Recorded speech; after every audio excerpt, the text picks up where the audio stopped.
The universe had always been vast, cold, and unknowable, but it was not until the Shardfall that humanity realized just how much it misunderstood the cosmos. The shards, gleaming fragments of an ancient superstructure that predated known history, arrived like celestial knives cutting through the fabric of space.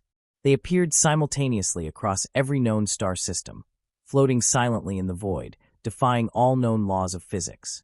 For humanity, the discovery was both a curse and a salvation.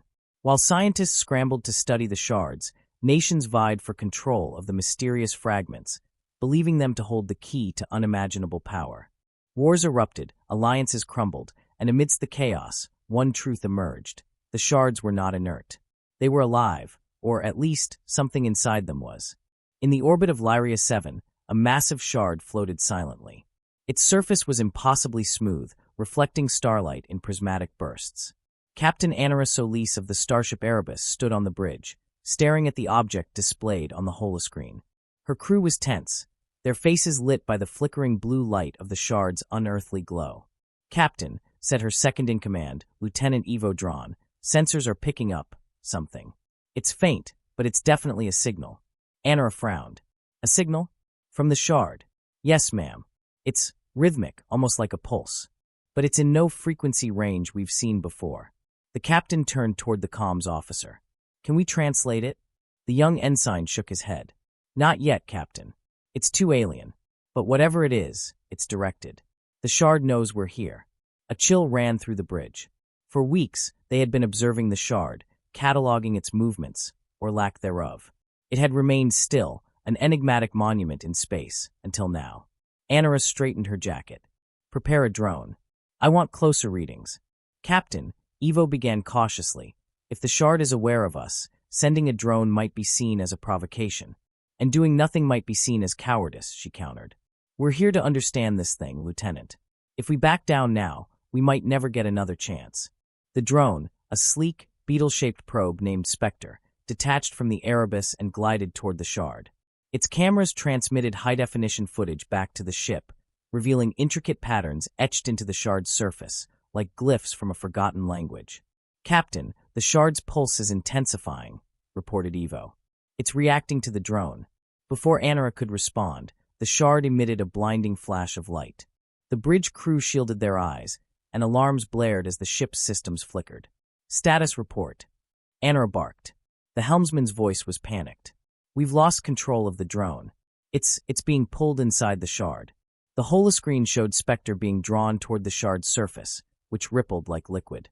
The drone vanished, leaving behind a faint shimmer. "Retrieve it," Anara ordered. "We can't," said Ivo grimly. "The shard, it's closing.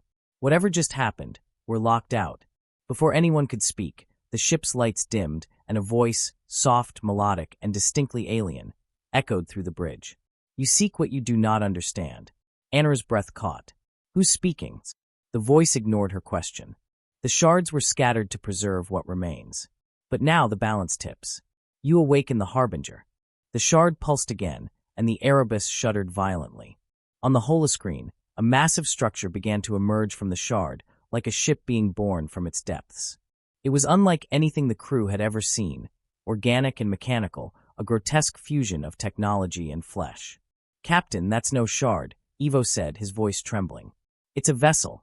As the crew scrambled to assess the situation, the alien voice returned. "You have summoned the Harbinger. Now you must answer." Anara clenched her fists. "Answer for what? What is the Harbinger?" The voice remained cryptic. "The shards contain the remnants of a civilization far older than your own. We fled annihilation, scattering our essence across the stars. But the Harbinger is our sentinel, a guardian and an executioner. You have awakened it." The alien vessel began to move, turning its ominous gaze toward the Erebus. Energy signatures spiked, and the ship's AI issued a chilling warning.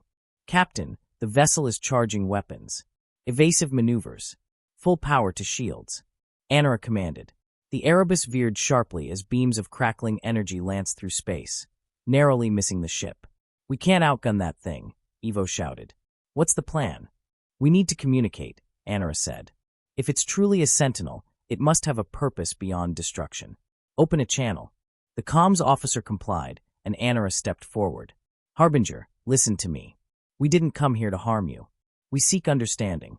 The alien voice replied, understanding comes at a cost. Are you willing to pay it? Name your price. The ship trembled as the Harbinger's weapons powered down. You must journey to the cradle of the shards. There, you will find the truth of our kind and your own. But beware, the cost is not measured in currency, but in blood. Guided by coordinates transmitted by the Harbinger, the Erebus set course for the cradle of the shards, a region of space shrouded in a dense nebula. As they approached, they saw it, a massive interlocking web of shards forming a colossal sphere. It pulsed with a faint, rhythmic light, as if alive. It's beautiful, Evo murmured. Or terrifying, Anara said. Prepare for entry. As the Erebus passed through the outer layer of the cradle, the crew was enveloped in a surreal light. Memories, emotions, and visions flooded their minds. Images of an ancient race fleeing an unstoppable force, their desperation to preserve their knowledge, and their ultimate failure. Captain, Evo said, his voice shaking, this place, it's alive. It's reading us. Stay focused, Anara said, though she felt the weight of the visions pressing down on her. Find the core. At the center of the cradle, they found it, a massive shard, larger than any they'd seen before. It pulsed with a golden light, and as they approached, the alien voice returned. This is the heart of eternity.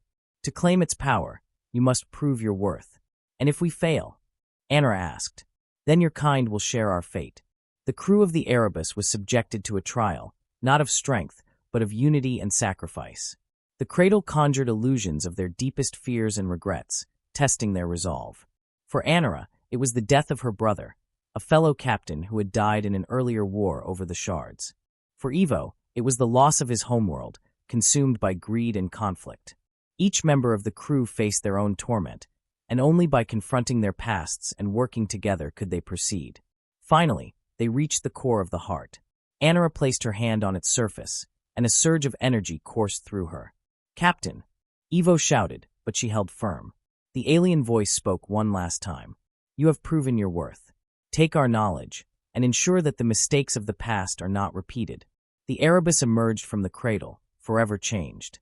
The shard's knowledge had been imprinted onto Anara and her crew, revealing the secrets of the ancient civilization and their ultimate demise.